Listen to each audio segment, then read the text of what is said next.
Ali Baba et les 40 voleurs. Il y avait une fois dans une ville de Perse deux frères nommés Cassim et Ali Baba. Cassim était riche tandis qu'Ali Baba était pauvre.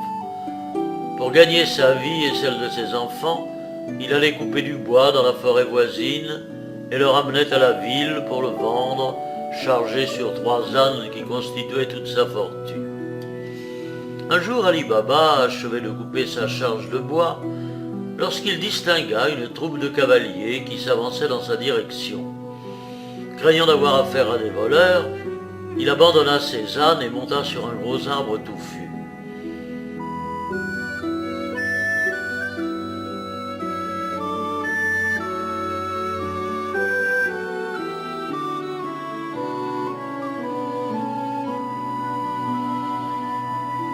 Les cavaliers mirent pied à terre, ils étaient 40.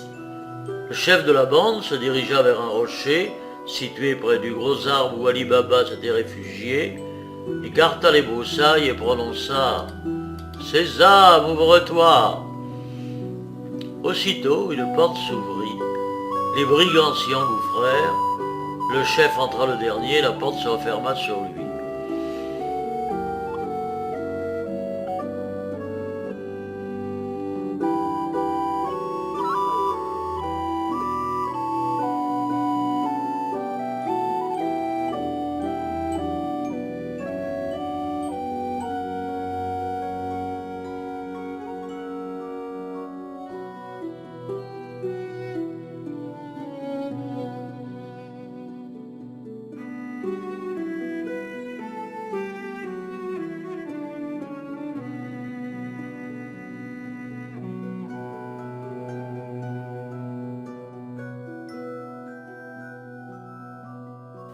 Après un bon moment, la porte se rouvrit, livrant passage aux 40 voleurs.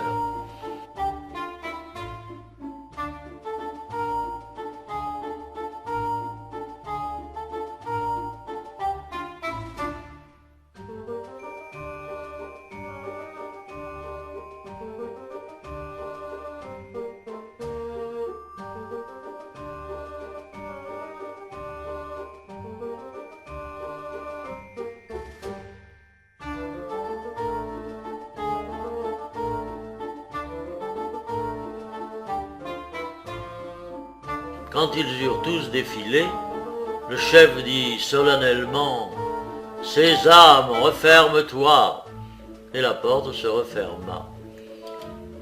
Sur ce, chacun enfourcha son cheval et la bande disparut. Aussitôt, Ali Baba quitta sa cachette, écarta les broussailles et découvrit une porte. Il se rappelait la phrase magique « Sésame, ouvre-toi » prononça-t-il. Instantanément, la porte s'ouvrit, et Ali Baba aperçut une immense grotte emplie de marchandises et surtout de pièces d'or et d'argent empilées dans de grands sacs de cuir. Sans perdre de temps, il réunit autant de sacs d'or que pouvaient emporter ses 3 ânes. Quand ils furent chargés, il prononça la formule magique « Sésame, referme-toi » et la porte fut obéie. Content de son aubaine, Ali Baba revint chez lui.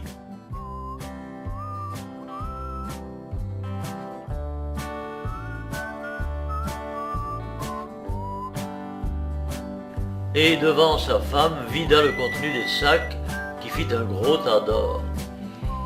Celle-ci, désireuse d'aller évaluer ce trésor, alla demander à la femme de Cassim de lui prêter une mesure.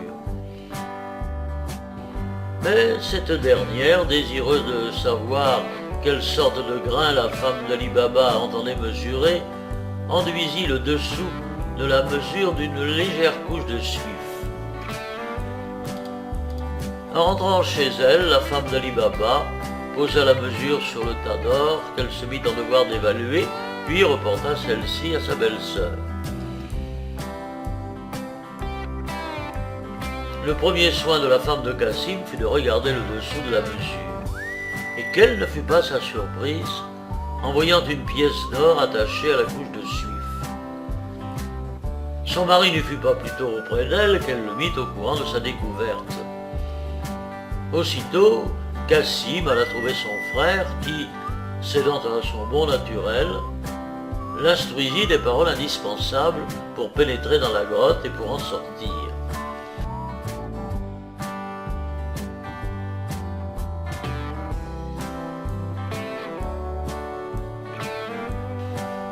Le lendemain, de bon matin, Cassim quitta sa maison avec toute une troupe de mulets chargés de grands coffres pour s'emparer du trésor. « Sésame, ouvre-toi » prononça-t-il quand il eut trouvé la porte. Elle s'ouvrit puis se referma dès qu'il fut entré. Cassim tomba dans une profonde admiration en face des richesses accumulées en ce lieu.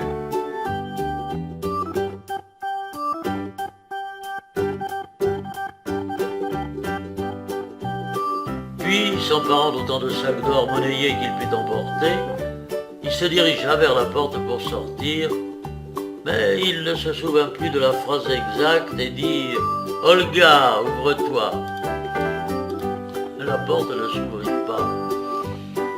Cassim en conçut un tel effroi qu'il lui fut impossible d'y retrouver le mot magique. Soudain, il perçut le bruit d'un galop de chevaux.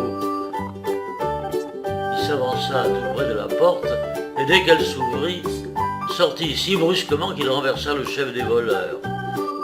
Mais les brigands se jetèrent sur lui et l'exterminèrent sans pitié.